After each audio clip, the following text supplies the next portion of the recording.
right, everybody, back with another one. Today we're going to take a look at Vice President J.D. Vance on the Theo Vaughn show and see what he had to say following up on the whole Trump-Elon breakup controversy. I did my last podcast episode was about that, and if you didn't get a chance to see that, go take a look at it now. We, went through some of Elon's tweets and did some analysis on that stuff, but we're going to see what J.D. Vance has to say about this because he's definitely biased in the sense that he's Trump's VP, so he does have to say certain things that would put him in a good position with Trump because down the road he is going to need his endorsement in order to run for president, especially if he wants to win the Republican seat as well, for the primary. So he's definitely going to need Trump's endorsement. He's definitely going to have to stay on his good side. And I don't know how close he is with Elon Musk anyway. So he is biased, but he seems to me that he comes off as a little bit more unbiased than most people who would be in his position, because I've seen him on many interviews with, you know, whatever podcasters that he's been on in the past, and he's always kind of given responses that were fair and reasonable, even sometimes if Trump wasn't crazy about what he said or how he said it. He seems to be the type of guy that's a straight shooter. He might come off a little bit like a politician in his delivery and in the way that his character appears to be on camera. But for the most part, I think it's not about how he says what he says. It's about what he says and what his actions show in real life and in his actual job. So I think he's not totally unbiased, but he's probably a lot less biased than, most people would be in his position. And he's probably going to give a relatively fair answer to his take on these things. Now, we're going to watch a little bit of this. It's not going to be the whole podcast. If you want to see it, go check it out on Theo Vaughn's channel. But I don't think all of it is going to entail everything about just the Trump and Elon situation. We'll try and see what else he has to say about some other pressing issues right now and go from there. And then if we do have a little bit of time at the end of the episode, then we'll dive a little bit into the big, beautiful bill and see what's in there. A lot of people have had been upset about what Trump is doing with some of the stuff in there, and they don't like the AI situation in there, how the states can't regulate it for 10 years or something like that, apparently, and who he's using to implement that, this company, Planeteer, I think, and some of the other stuff that he's put in there. And I agree with most of the people online who are against these big omnibus bills because it's kind of like the government's way of sneaking in a bunch of garbage that the people don't want and then selling you on the one or two things that are in there that the people do want. It's like a bait and switch. And I don't like that. I think that when a bill is put through, it should really be focused on that specific item at hand, or maybe that and one or two items that are related to it. But the way that these bills are today, I do understand where the politicians are coming from when they do this to an extent. Sometimes, not always. In fact, not mostly, but sometimes I do understand it because the way that three branches works, there's so much power struggle, there's so much back and forth with the left and right that if you did that with every single bill, every bill individually was just focused on one topic, it would take forever to get things done. And in a way, that's a good thing. But the way that we move, the pace that we move at today, it could also be a bad thing because it would slow up America's growth exponentially. And then we would really not be the leading superpower in the world. So there's good and bad to it, and there's good and bad to all things. We'll commentate on this stuff as we hear what JD Vance has to say in the video. No, but he said that he thinks he did. But do you think that he just thinks that there's too many, that it's not a fair bill for the people? Do you think Elon Musk is for the people? I mean, I think that he's making a mistake in going after the president. Okay. Yeah, I think his heart is in the good place, in the right place, man. Okay. I do. I think he got into this for the right reasons. I think he's frustrated.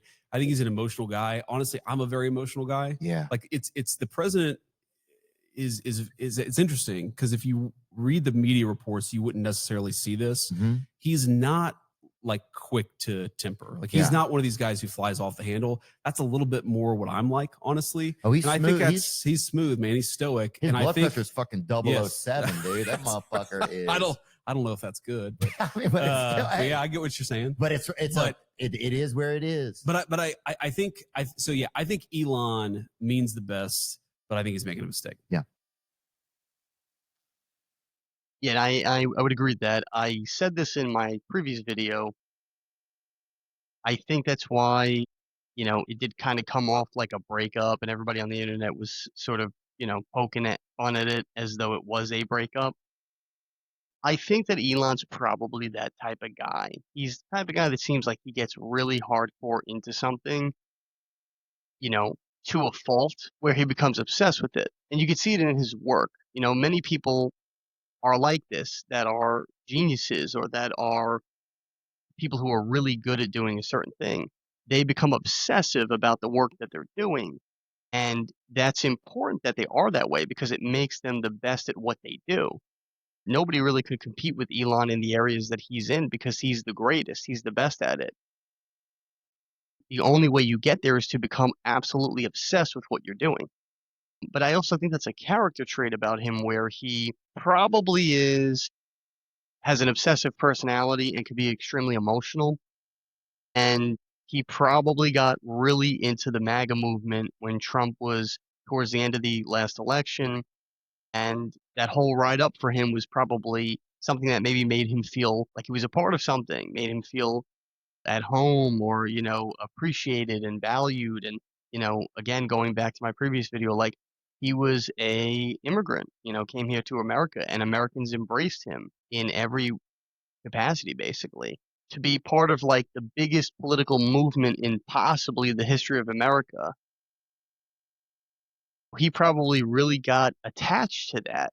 And then when things didn't go his way with this bill and with the, EV mandate and the space program and some of the other stuff, he probably felt personally crushed. He probably felt personally attacked, as though Trump was doing that to him personally, like he hated him or something. When in actuality, Trump was just trying to do what was fiscally best for the people, and also from a freedom standpoint, not forcing people to have to buy something that they don't want, be forced to into a product that they don't have the ability to choose at their free will.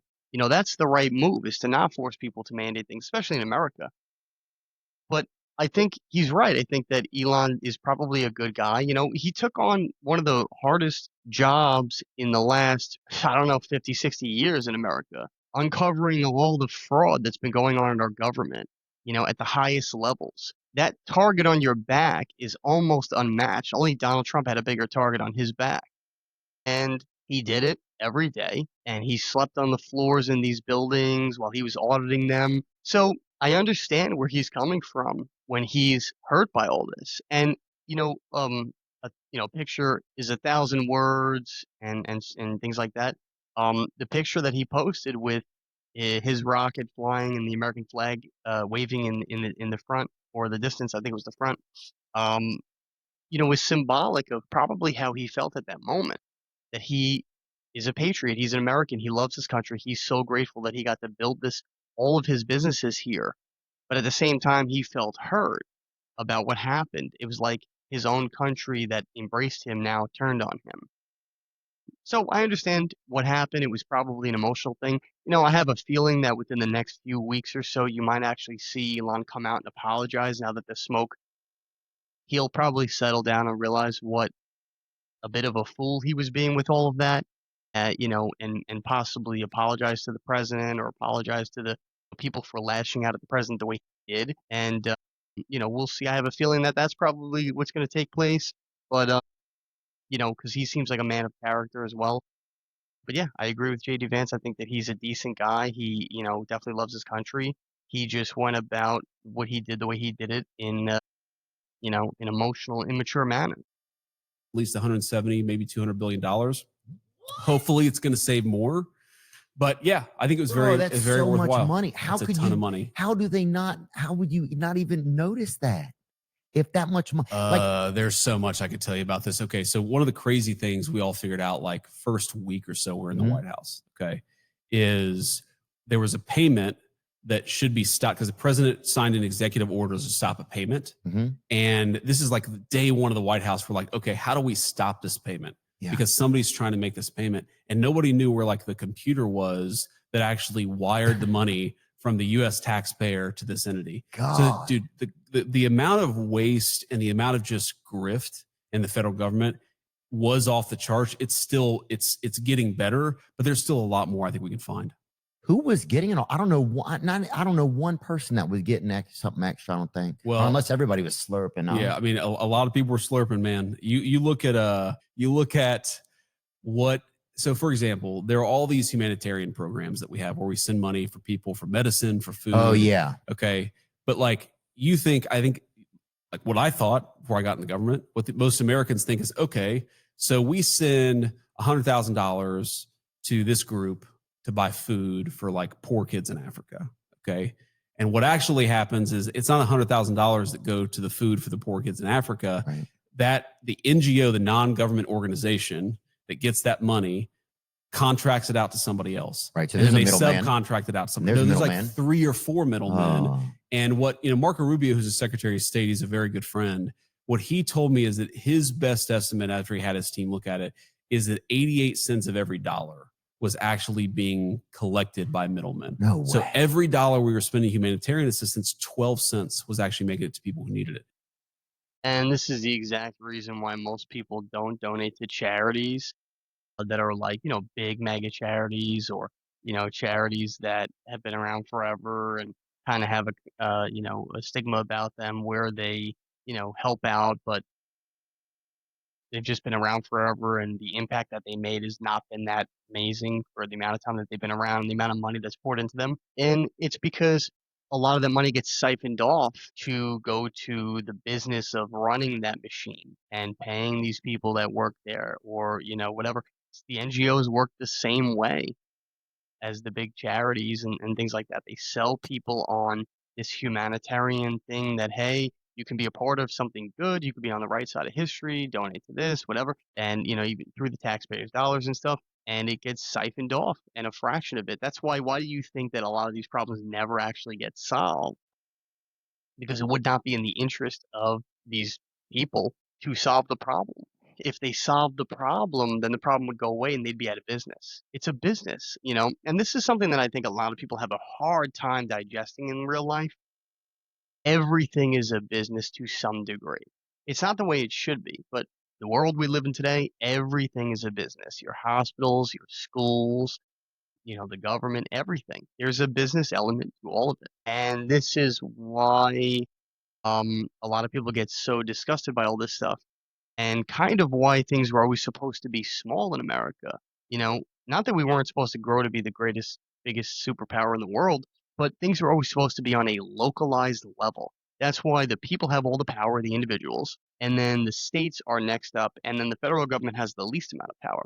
It's because things were always supposed to be not top down, but bottom up, where the people who make up the largest amount, the biggest number, control all the power and then the difference of power that they can't control goes to the states, which there's 50 of them, and then it goes down to the federal government, which is a small group of people made up of the executive branch and things like that, and that is to keep things in line with the American values so that that stuff stays in place and doesn't get corrupted. Now, obviously, people are flawed and we're corruptible. So it didn't stay that way. But I think that's where we are now. We're fighting to get that whole way back, where the church was your local go-to for solving problems in the community, whether it's, homelessness or hunger crisis or, this family's having a hard time financially, and then neighbors and community getting together. First thought should not be, we're having an issue with this, go straight to the federal government and have them fix it. That should not be the way it is, and it's actually anti-American to be that way. The first thought should be, how do I go to my local community and my church to be able to help me out with the problem that I'm dealing with? And you'd be surprised, most people, individuals and families, actually want to help people. Most people are actually, have that in them where if somebody genuinely needs their help, especially Americans, believe it or not, there's a charitable sense to them where they want to help. But these big corporations, NGOs, governments, things like that, they could care less. They care more about the business of it. So, it's our own fault for allowing that stuff and allowing our politicians to allow that stuff. But most of them didn't know what was going on. That's why the founders said, this type of governing system, a constitutional republic, is only for a well-informed people. We're supposed to stay on top of politics and how the government runs and things that they're doing and, pay close attention to it. It's supposed to be in our daily lives, not just endlessly scrolling through social media to find out what the next TikTok dance trend is. That is way less important. If you don't know what's going on in your government, you should not have any free time to do stuff like that. And that's how this country was designed to be, but we went away from that. Hopefully we'll get back to it, but That's crazy. So there's a lot of waste, man. A lot of crazy stuff. So Elon was putting in a lot. Was Elon doing it for free all that time? He was doing it for free. Yeah, he was doing it for free. He was doing it for free. I mean, he doesn't need money, right? That's the one That's a thing good point. Elon does not need. So was he? I wonder if he was expecting anything from Trump and they just couldn't figure it out. I don't know. I'm just curious about it. I'm kind of like, you start to see how all this stuff kind of works, and just like it's like, yeah, I hear. I really do think he's disappointed about the bill. He's he disagrees with some of the things that were in there. He's an emotional guy. Look, it happens to everybody. I've flown off the handle way worse than Elon Musk did in the last 24 hours. Oh. So there you go. He just validated that Elon is an emotional guy and he knows him personally. So that makes a lot of sense and kind of backs up what I was saying before. oh yeah. But my hope is comes back, says, look, made some mistakes. Didn't mean to say everything. Let's smooth it out and let's all be friends. Because again, like I care about the country, and I think the country's better off if under the president's leadership, Elon's helping us out as opposed to fighting the administration. I don't want him to fight the administration. I know the president doesn't want that, but here we are. Yeah, he just tweeted a little bit ago that he felt like 80% of the what was that? About a third party or something. He's tweeted like 300 times. Oh, sorry, never mind. Okay. Then so it's just a lot of tweets today. Just a regular day for Elon. So yeah, he's obviously, I mean, he's definitely he gets a bit rogue. Why don't we have? Oh wait, this is interesting. Pull it up. Let's see it. This let's post is from an account you muted. I'm curious. Who did you mute? Who is that guy? Is that yours? It's one of your producers. Ian Mealy's Shong. Oh, it said Trump should be impeached and JD Vance should replace him. Dude, that's one vote. Oh my God. See, this is what I'm talking about. This stuff is what are you talking about? Campaigning? This stuff is just not helpful. Again. Yeah. Oh, there's definitely. And here's look, my first loyalty is to my family, obviously, to the Constitution, but politics is a place where people stab each other in the back. Yeah. And you can't get anything done unless you're all on the same team and you're actually committed to getting stuff done together. I just think like the idea that the president should be impeached is, I'm sorry, it's insane. It's totally insane.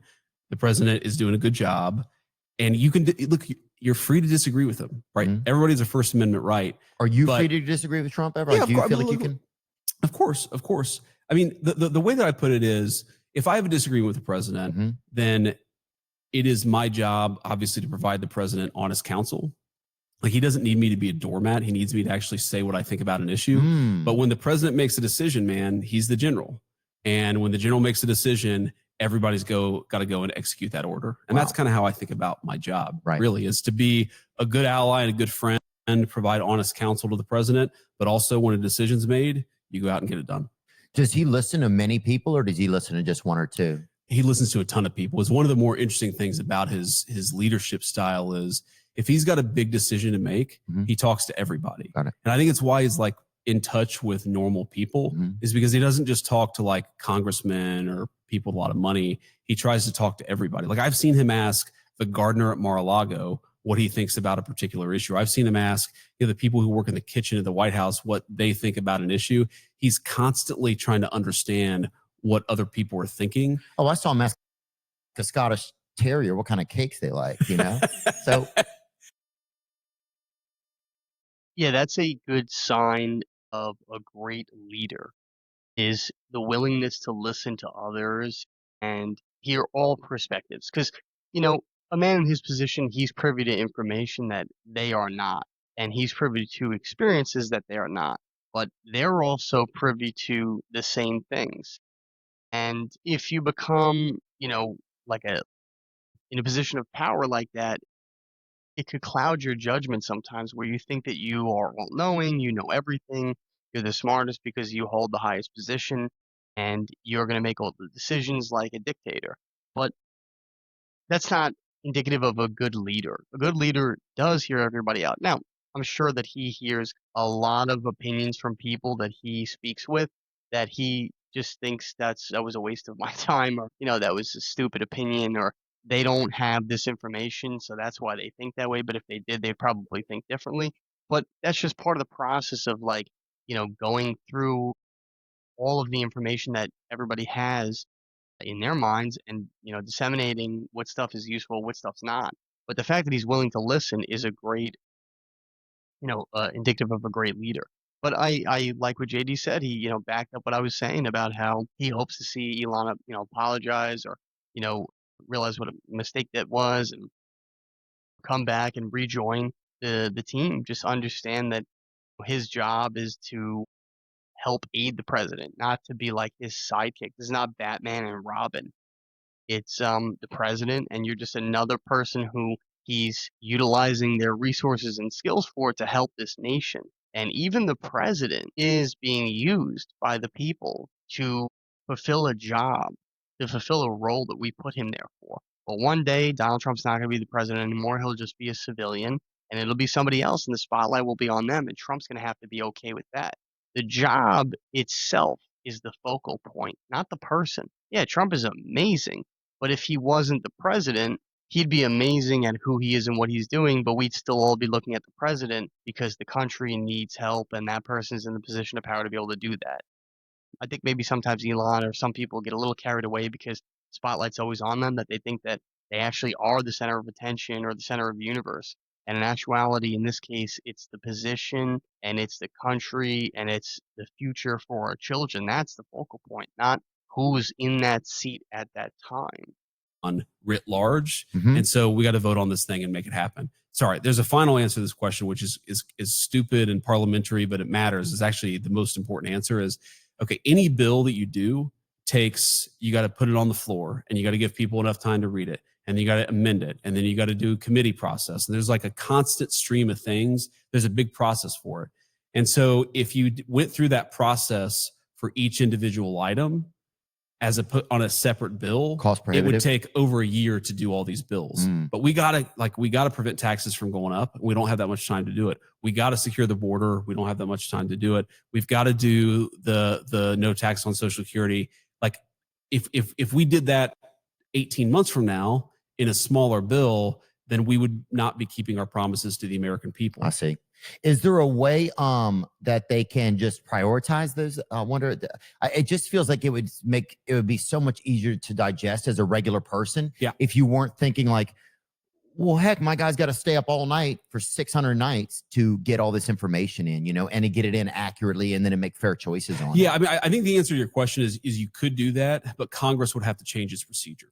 And could Congress do that if they voted to do it? They could. They could. But Okay. they would need to change their procedures. And the president's attitude is, we're gonna tell you how to run Congress. Right. We're working within the constraints that we have. Understood. And we're just trying to get as much done. And look, I mean, people are frustrated with Congress. I get it. People are frustrated with certain things that Congress does. I agree with a lot of those criticisms. We do spend way too much money in this country. Like it is a reality that we spend too much money, but I don't think those criticisms apply to this particular legislation. Like, one thing I'd ask everybody to say is, okay, so big ugly spending bill, some people are calling it. What is the spending that is done here? The biggest single budgetary item, Theo, in this bill is the money to secure the border. Like, that's not ugly spending. That's like the best kind of spending. Well, that's a great kind of spending. I think, no, I agree with that. Look, we've had 2 border officials on over the past 4 years, and we've learned about all the infrastructure issues that they face. We've learned about the fact that the executive branch doesn't process any of the, like they'll apprehend the guys, but then they're not processed. I think it's the executive branch. Yes, because we don't have the money to do it. Like that's okay. But Here's they were saying for years, guys would Yes. come in and they'd have to catch them every other week because they Yes. would, and nobody right. would We prosecute don't them. have- So it was just, then it Yes. made them feel like they didn't have any value. I know that we're signing like 5,000 new people to work at the border. So I exactly. know that we're giving a lot of new jobs over That's there. what we're trying to do, right? Is create enough resources so that you can actually do all the border enforcement that we promise. And like the part that the president got immediate action on, if you think about this, we came in, the president empowered Border Patrol to stop letting people come across the border illegally. That stopped pretty much immediately. You got like a 96% drop in border crossings immediately. Yeah. The thing is, though, is you got 21 million people in here illegally. You got to send them home. You got to process them. You got to actually, sometimes some of these people, are entitled to some kind of trial for one reason or another. So you've got to like do that. That stuff all costs money. And that's where we don't have money to do it right now. So that's why this bill's necessary. Did, who was that? They just said that, did Congress have enough time to read this bill? Rep. Thomas Massey said the House has a 72-hour rule, which requires the bill to be posted 72 hours before passage. What does that even mean? Yeah, that's I'd never heard that before. And look, I mean, Thomas Massey and I get along. But my understanding is that the bill text was people have had literally weeks to pass it or to read it. And the reason, okay, here's the criticism I'd give of what Thomas Massey's saying right here is what's going to happen is the Senate has to vote on this bill and then it has to go back to the House. And it may change like 1%, like the Senate may change a sentence or a paragraph here or there, but it's going to fundamentally be the same bill. So the idea that people haven't had an opportunity to actually read it is ridiculous. They're in fact going to have to vote on it again before it even becomes law. So they'll have more time. They'll have more time. Got it. See, that's the thing that I think a lot of people were getting annoyed about in the past with previous administrations was that they would do, especially the Democrats, were notorious for, cramming a bunch of stuff into these bills and then shoving it at Congress to read it quickly. It could be 1,000 pages, and then they had to decide to either pass it or not pass it. And, people would be chirping in their ear, hey, there's this and this in the bill. If you don't vote for it, you're going to look really bad to your constituents that you voted against this because you didn't vote for it. And instead of being able to articulate to their constituents that actually, the whole bill says this, this, this, this, and these are the bad things that you don't want me to vote for, even though you want me to vote for this one thing, I can't vote for this one good thing while voting for these 5 bad things because you'll just be mad at me anyway. So I think the thing too, like politicians are always playing this game where they're always looking ahead at getting the next vote. Going to the next election, how can I stay in even longer? How can I make this a career? You're not supposed to make this a career. You're supposed to get in, do a job really well, and then get out and have somebody else come in and hopefully continue to move that needle forward. A lot of these politicians look to make careers out of this crap. And the whole game is like, being in government, going out to fancy dinners, having an office, and like all these silly things, feeling like a little king. And they accomplish not much during their time there. And this is the problem that a lot of these, politicians have is if they would just do the job well, they'd get voted back in. People forget, but people forget like all these little details. Like if you didn't vote for this bill, they're not going to hold it against you. Forever if you did 10 or 20 other good things. Look at Trump. He's done a bunch of things that people aren't crazy about, even people who voted for him. But he did so many good things that encompass, that like eclipses everything, the few things that he did that people weren't crazy about, or a few things that he didn't do fast enough that people wanted. That's really what it should be. So, the Democrats are famous for that in the past. And it looks like Trump is kind of taking a play from their playbook and saying, let's do the same thing. But J.D. Vance is saying they did have a couple of weeks to read the bill. So it's not like a secret. This is why you have a few good people like Ron Paul was famous for doing this in the past. If a bill had a bunch of crap jammed into it that wasn't good, even if it had a few good things, he would not vote on it. And then the media would tear him to shreds saying, look, he doesn't believe in this. He doesn't want to vote on this. His people, like whatever. And he was like a 12-term congressman. He didn't care because the people were just happy somebody was in government actually standing up to the games for a change. I have no problem with politicians doing that. If Congress is pushing back and saying, I can't vote on this bill because you got 3 things in here that I don't believe in and my people wouldn't want me to vote that way, even though you have like 10 things that are really good, that's fine. There's nothing wrong with that. That's actually part of their job is the checks and balances. But, is there stuff in there, maybe one or two things that's not that great, or that, we don't know yet if it's going to be a problem or if it's going to be a good thing? Yeah, definitely. But is the overwhelming bill from what I've seen seem relatively good? I'd say probably. Also, too, with these bills, it's a little hard because a lot of times it's like lazy with them. They cite other bills in the bill where they'll say, we're going to replace this word from this bill on this line, this subsection, this section. And it's all this stuff like going back and forth. So you actually have to have those other bills in front of you to be able to cross reference what the hell this bill is talking about. And then when you finally decipher it all, it could take forever. It could take days, weeks, months even to like kind of, do that whole game depending on how big your team is to be able to help you with this stuff. But yeah, it's a difficult game. It's a really like wild game that politics is the way that it is, and there's probably a better way of doing this stuff. And there is actually, constitutionally speaking, there also really should be people in Congress that are constantly looking at these bills and then cross-referencing them with the Constitution and saying, actually, we can't pass this bill because if we did, it would be null and void anyway, since it contradicts the Constitution. That's really what I want to see. I want to see more politicians in Congress that are saying, we're going to scrutinize every bill that's presented to us against the Constitution and see how it holds up.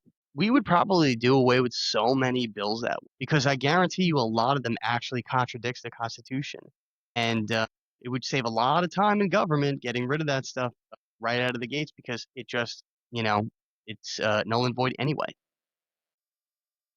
That This sounds is, really sketchy. Like I know what you're talking about. Yeah. and this is in USA Today. I'll just read it. Go The ahead. ban is tucked into a section of the bill that would allocate $500 million over the next 10 years to modernize government systems with the help of AI and automation technologies. The ban would not only prevent new state-led regulations of AI, but would also block dozens of states from enforcing pre-existing AI regulations and oversight structures.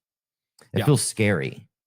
Yeah. So let me say a couple things about this. So I actually was talking to a couple of senators on the way down here about this because they really hate this provision, and they actually both that we brought them on because it's Bill Haggerty and Marsha Blackburn, great people. They represent the state of Tennessee, so they don't like this provision. Mm-hmm. And they brought up a really interesting point. It's because so Tennessee obviously has a lot of musicians, right? Mm-hmm. And Tennessee wants to protect those musicians from having basically AI steal the production of their artists, right? Because one of the big problems with AI, right, is you're going to be able to take somebody's voice and then like Taylor Swift's voice or anybody else's voice, and basically say, oh, okay, well, based on this one song that Robert Plant did 35 years ago, we're gonna like make a whole new Led Zeppelin song using artificial intelligence, Mm-hmm. right? And they want to protect people from that kind of thing happening. So that's a totally reasonable point to me. The reason that provision is in there is because you think about how like woke the Google searches got. Remember when you like search what does George Washington look like, and it show you like a picture of a black dude. Oh yeah, and or like a little Japanese George Washington or something. So the idea is you basically have a federal regulation that prevents a federal regulation that prevents like California from having a super progressive set of regulations on artificial intelligence, Okay. right? That's the argument for it. The argument against it is that if the feds aren't protecting artists, then you're not going to be able to protect artists either. Okay. And so I honestly don't think the provision, to be honest with you, I don't think that's going to make it in the final bill, but I usually have a pretty strong view on most things. I could kind of go both ways on this because I don't want California's progressive regulations to control artificial intelligence. Yeah. I also agree with Marsha and Bill that you want to protect, country artists in Nashville from having their crap stolen by AI. Like I get that. Yeah. Yeah. It's interesting. I mean, that kind of stuff, it's like, because they Yeah, and see, that's a fair point he's making that, also too, like people have to understand everything has an equal and opposite reaction to the action, right? Doesn't matter if, like, the internet was invented and there was a lot of good that came out of that. Social media was invented, there was a lot of good that came out of that. We're less connected now physically in person, but we're more connected online and with people all over the world. We're able to see what's going on in all these places that honestly, if it wasn't for social media, I don't think a guy like Trump could have succeeded because he would have been beholden to the media and the lies that they put out about him, and the people would have just had to accept to believe those things. But we were able to see in real time which of those things were true or not true. So there's a good and bad for everything. But social media is also really bad for you, in many ways. And like I just said, it disconnected a lot of us more than connecting us. So it's kind of antisocial at the same time. Everything has an equal and opposite reaction. And so many people are just trying to have these politicians like come up with solutions where just fix the problem so that I can go back to watching football and eating Doritos. That's not a real life. Your life should be revolved around, family and purpose and community, giving back to the community and, uh, you know, paying attention to politics so that you could actually help make this place a better place for your children and grandchildren and your future heirs. That's something that when the founders were deciding to keep fighting the British government, to not have to accept the crown as their god and not have to bow their knee to the British monarch and pledge allegiance to them, they had to look at their ancestors and say, these people came here with nothing and came to a place that had nothing, and they had to build it all from scratch, everything, their homes, where they were going to live, their shelter, but not just the shelter, the plumbing, the you know, obviously they didn't have electricity back then or like actual plumbing, public sewer and stuff like that. But they had to come up with systems and procedures for, plumbing and, food, growing food crops, their overall like, home, like the stability of that on a new land, not really understanding the weather conditions or the land itself and structural integrity and things like that, and so many other factors. And they did it all to have religious freedom and to be able to come to America and start fresh, but at least do it in their way with freedom to be themselves and freedom to believe in the God that they wanted to believe in. They gave up everything because at that time, Great Britain was the America of their time, not in terms of freedom, but they were the biggest superpower in the world, had everything. So they gave up all that luxury of the common man at that time to start from scratch and have absolutely nothing, barren, raw land. And then a bunch of other cultures that were already there that wanted to kill them because they were like, who are these people? We don't know. You don't. So there was so much that went into that. And the founders and the people at that time had to think back and say, if we give in just to have a life of convenience and not have war with Britain, then we would be smacking every one of our ancestors in the face for all the hard work that they did and all of the many of them that died literally fighting for this dream, so they had to make that decision. And that's how we have to look at it today too. What are we going to do to pass down our legacy to our children and our ancestors? And are we going to continue to uphold what our ancestors from us have put into place, or are we just going to let it go because of convenience and we just want to have an easy life and, life to be fun and enjoyable all the time when that's not reality? But we'll watch one more quick little clip here and then I think we're going to wrap it up. Picked out that there's the Palantir company, right? Yeah. And that's about a surveillance thing. So this thing is fucked. This sounds crazy, dude. Like this sounds like we're only going to be human for like 2 more years, right? So and this is the Palantir company where they're going to build security databases that have all of our information in them, right? That's what they're saying. That's what they're saying. Yeah. And it's going to have like everything. It'll like look at you and know like if you're good at tennis or if you've ever, if you have $60 in your pocket or if you're, it can tell if your kids are, if your kids can have a limp or whatever, if they'll be in the Christmas play. Yeah. You know what I'm saying? It can tell all of that. And that feels real scary, man. Like I get it. To a regular guy on the street, yeah. that feels like we're going to give our society like we're going to become these, like they're going to know everything about us. It makes you feel like you won't be a person anymore. I hear you. Does that make sense to you? No, it definitely makes sense to me. I mean, let me try to explain. So to be clear, I'm not an expert on this particular deal. I actually just read about it earlier today or maybe yesterday, but the president did an executive order, I don't know, a couple months ago. And the basic idea is you've got all this different information, but it's not accessible in one place. So like, let me give you an example where this might be useful. Okay. Let's say you catch an illegal immigrant. Okay. And that person's using a social security number, but the Department of Homeland Security that arrests the person can't actually figure out what social security number that illegal immigrant is, what name it's attached to. Okay. Or, let's say you're like investigating some terrorist and the FBI arrests the person, but there are information about like where the person lived a couple years ago that you'd like to have, so you'd maybe like to go talk to their friends or associates or whatever. Yeah. My understanding is that it does sound odd, but that what they're trying to do is take all the information that the Department of Homeland Security has, that the FBI has, and just make it so that it's actually not in some hyper inefficient system. It's all sort of accessible. And here's the thing: modern technology is just crazy and weird, and it affects our privacy.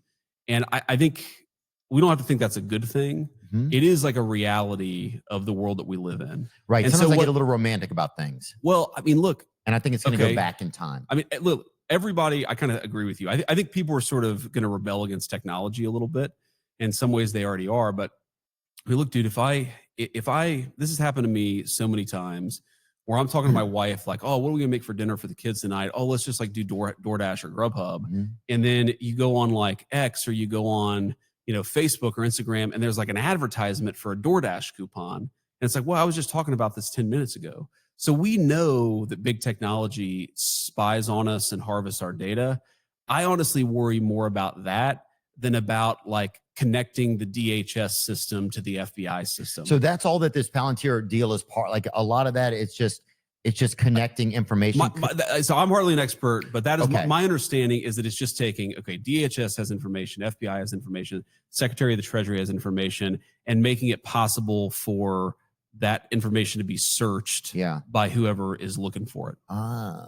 That's my understanding. Yeah. And Yeah, I think that, and that's his take on it. And he said he's not an expert, but that's his understanding. And that if that's honestly his understanding of it, then it's not entirely his fault if he believes into that disinformation. Obviously, if he votes on it, he's responsible for knowing what he's voting on. But, a lot of these politicians are believing that this is what this is going to do. And a lot of the people on the internet might have, maybe blown that out of proportion, maybe not. I guess we'll see. Time will tell.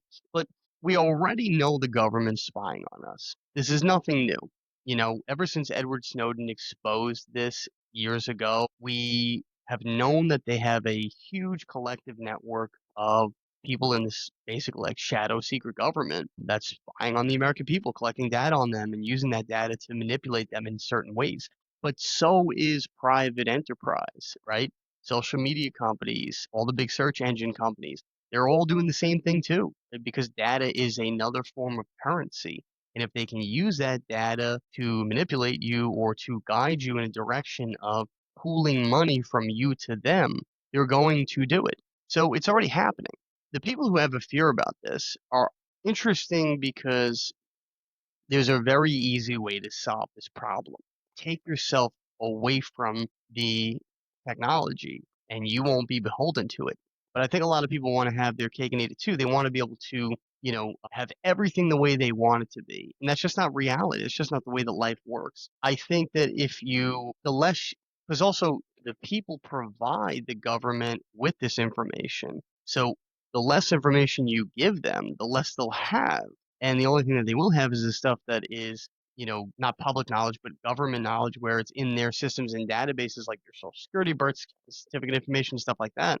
But they're going to have that regardless because that's just the way that we, live currently today with the system that we have set up. Now, we could change that system and no longer be a part of it and pull out of it and, kind of go off grid, and we wouldn't have to deal with that type of stuff anymore. But a lot of people are not going to go and live off the grid just to be free of all this stuff. So you sort of have to choose. Are you going to let it bother you, or are you going to make sure that it doesn't manipulate you and just live your life? But also, if it does bother you and you don't want to have any part of it, then you could also renounce your citizenship status. You could, take yourself out of the governing system and be like the Amish or be like other people, state nationals and things like that, where you're not part of this governing system anymore and you're sort of free of being a part of it. But then you also will not benefit from anything that is involved in it.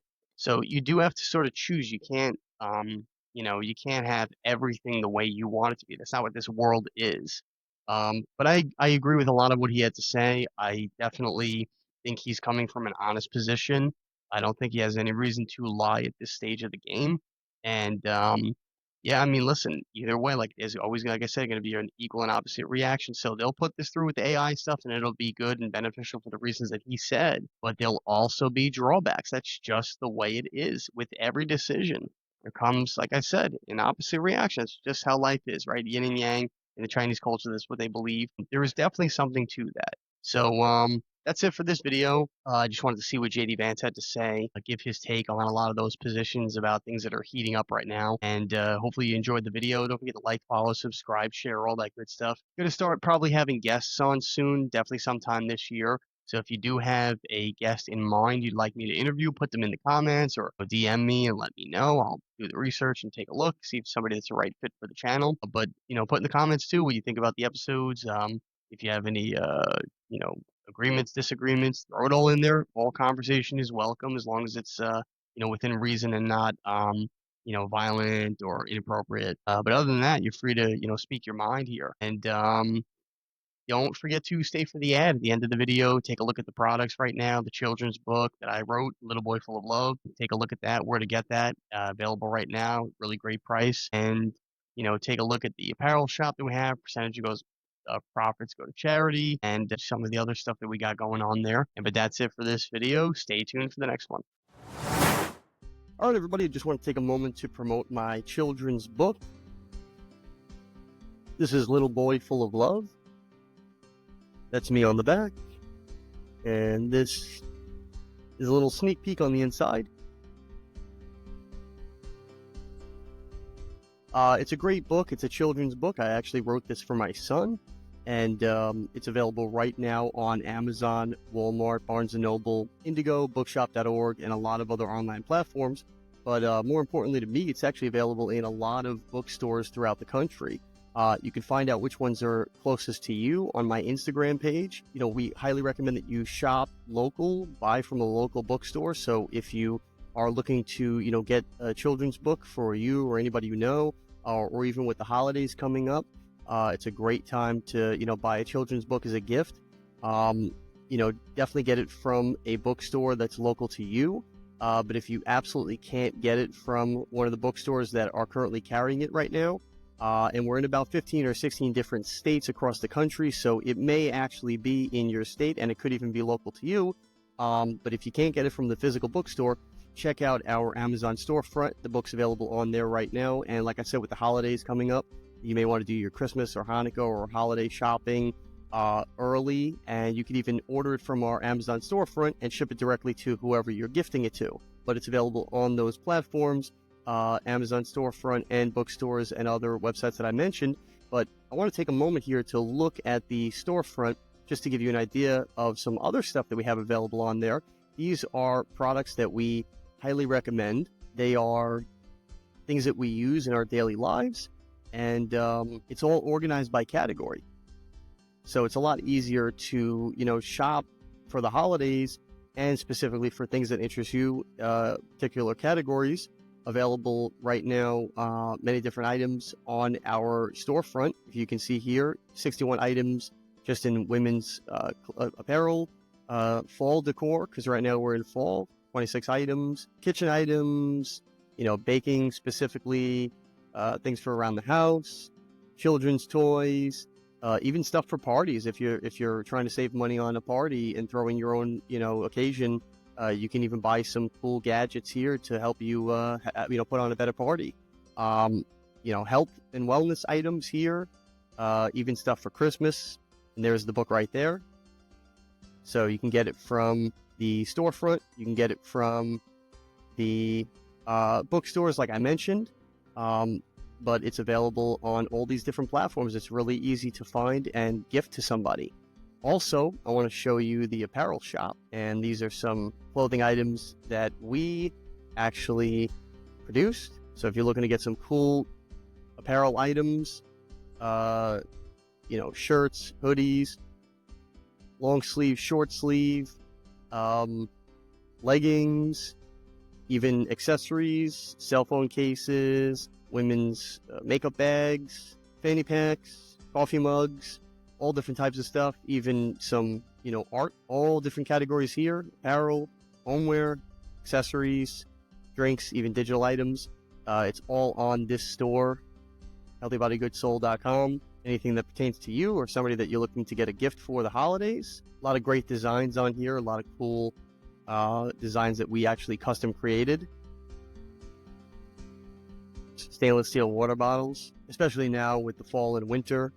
A lot of cool hoodies and long sleeve shirts. This is a really cool one, I think, for women. The original Be Your Soul apparel, that one's actually really popular. People tend to like that. This one's one of my favorites. The free shirt.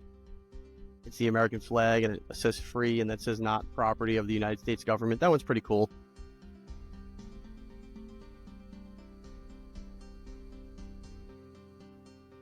Got all different types of tank tops, hoodies, long sleeve, short sleeve, tote bags, coffee mugs, even some items for kids, backpacks.